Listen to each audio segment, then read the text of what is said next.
Hello and welcome. In this class we're going to take the derivative of many different kinds of functions. Some of them will be fairly complicated. So we'll want to learn some rules to be able to take a derivative and break them down into simpler derivatives.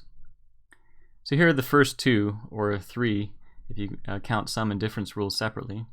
There's the constant multiple rule, and then the sum rule and the difference rule. The constant multiple rule says that you can take a constant. If you have a constant times a function and you want to take the derivative of that, you can take the constant coefficient there and pull it out of the derivative. So if you want to find the derivative of c times f, you can instead write c times the derivative of f. So taking the derivative of f is simpler than taking the derivative of c times f.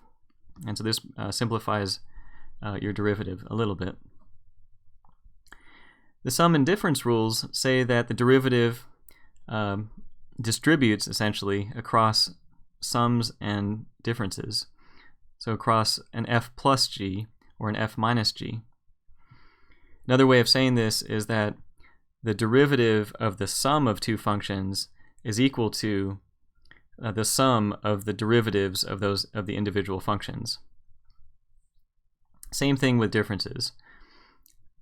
So in summary, no pun intended, the two rules here are that constant multiples, so coefficients of functions, can be pulled out of the derivative, and that the derivative can distribute across pluses and minuses. So let's go ahead and try example 2 with that in mind. Go over here to the notes. So we're going to take this one step by step, but eventually you're going to just take these sum and difference rules and constant multiple rules for granted. So here we have example 2, find the derivative of y equals x to the third plus 4 over 3x squared minus 5x plus 1. Now the derivative, one way of writing the derivative is dy over dx. This was called Leibniz notation, and we're using it here because we have the function written as y equals something. You know, if we had f of x equals the function, then we might write f prime of x instead. So it's just a handy notation when you've got a y right there. So we're going to say dy dx, which means the derivative of y with respect to x, is, well, the derivative of x to the third plus 4 over 3x squared minus 5x plus 1 with respect to x. So remember, this d dx just means an action that's waiting to happen on this function here. So it's the derivative of this function with respect to x. That's how you can read it. Now this function has a bunch of different terms. You know, it's got x to the third plus 4/3 x squared, and then minus 5x, and then plus 1. So there are actually 4 different terms here. And the sum and difference rules say that the derivative will distribute to each of those 4 terms. It distributes across pluses, it distributes across minuses. So the first step we're going to take here is use the sum and difference rules to distribute the derivative to each of the 4 terms.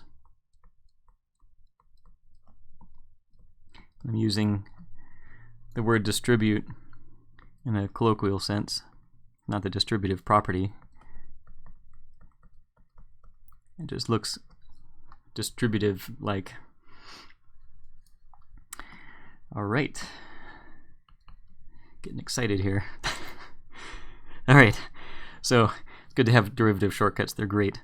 Okay, so what this is going to look like is d dx of x to the third plus d dx, so the derivative of 4/3 x squared minus the derivative of 5x plus the derivative of 1.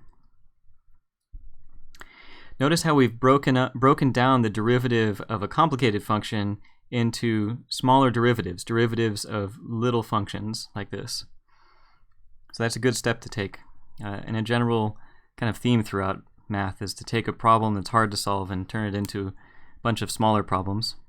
It's good to have smaller problems. So the next thing we can do is we can take any kind of constant multiples and pull them out of the derivatives. So these are coefficients, like the 4/3 right here. We could pull it out of the derivative. We could do the same thing with the 5, but we're going to use that second rule, the second derivative shortcut that we learned about before, which would say that the derivative of 5x is just the slope of that line, which is 5. So we're just going to use that rule instead, but you can do it either way. So for this step, all I'm going to do is I'm going to take out the 4/3 in front of the derivative using the constant multiple rule.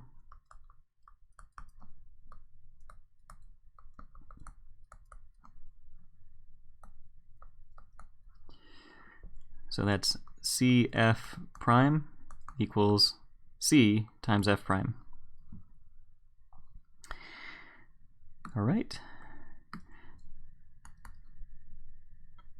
So we're not going to do anything to this derivative. It's just the derivative of x to the third.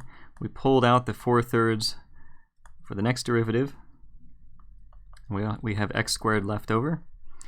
We didn't touch this derivative of 5x.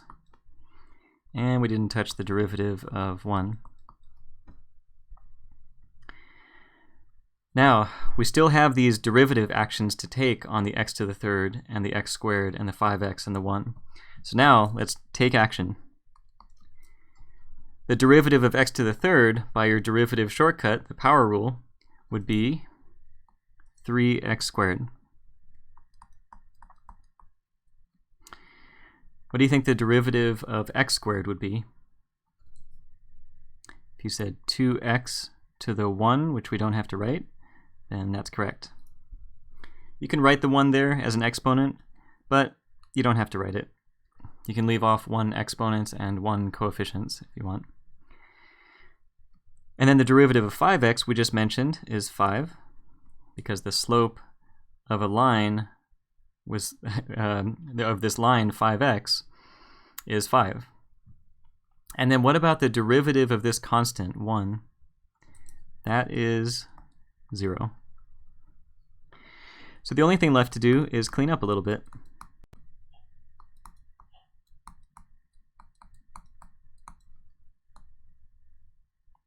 And there we go. I was going to joke and pause and start cleaning up my office. Bad joke, bad joke. All right. So let's mosey on down to example 3. And maybe I moseyed a little too far. There we go. All right, so example 3 says find the derivative of y equals 4 times the square root of x minus 2 over 3x. So here, you might recognize the square root of x. We just took that derivative a moment ago. So we can rewrite that, so we can use one of our derivative shortcuts as x to the 1/2. Same thing for this 2 over 3x. That's like 2 over 3 times 1 over x. In fact, let me start writing a little bit of a different form. That'll make it easier to take the derivative of this function. So 4 times x to the 1/2 minus, and I'm going to write this off to the side here, 2 over 3x is the same thing as 2 over 3 times 1 over x, which is the same thing as thinking ahead to taking the derivative and needing it in the form x to a power of something. We can write this as 2/3 times x to the negative 1. So this is 2/3 times x to the negative 1. Now we have those x's to powers, right? These are of the form x to the n, each of these. So we can use our power rule in a moment. But before we can get there, we're going to have to break this derivative down into smaller derivatives. So dy dx is the derivative of y with respect to x, and that's the derivative of our function here. We can rewrite as d dx of 4x to the 1/2 minus 2/3 x to the negative 1. That was, again, just a different form of our function. It's the same function, we're just writing it in a different form. And now what we can do is distribute the derivative to each of these two terms across the minus, and that's using the difference rule. So this is d dx of 4x to the 1/2 minus d dx d of 2/3 x to the -1. And now we can take those constant coefficients and pull them out of the derivatives using the constant multiple rule. Let me just show what's happening here. The 4 is going to come out, the 2/3 will come out. So we have 4 times the derivative of x to the 1/2 minus 2/3 times the derivative of x to the -1. And now we've broken it down so that we have derivatives of x to the n, which we know how to handle. To handle those, we multiply the exponent in front, and you subtract 1 from the exponent. Again, we'll go over the proof of why that works in a future packet, but for now, just know that it works.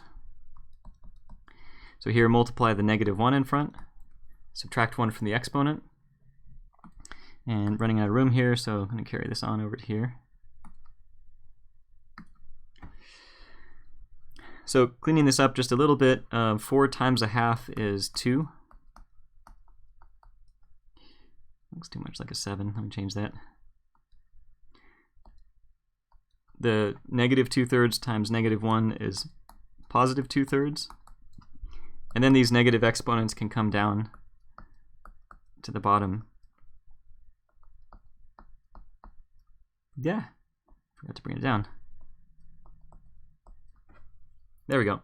And you can leave it like this, or as we mentioned before in one of the other examples, you can use a radical, go back to the radical that you started with. Again, icing on the cake.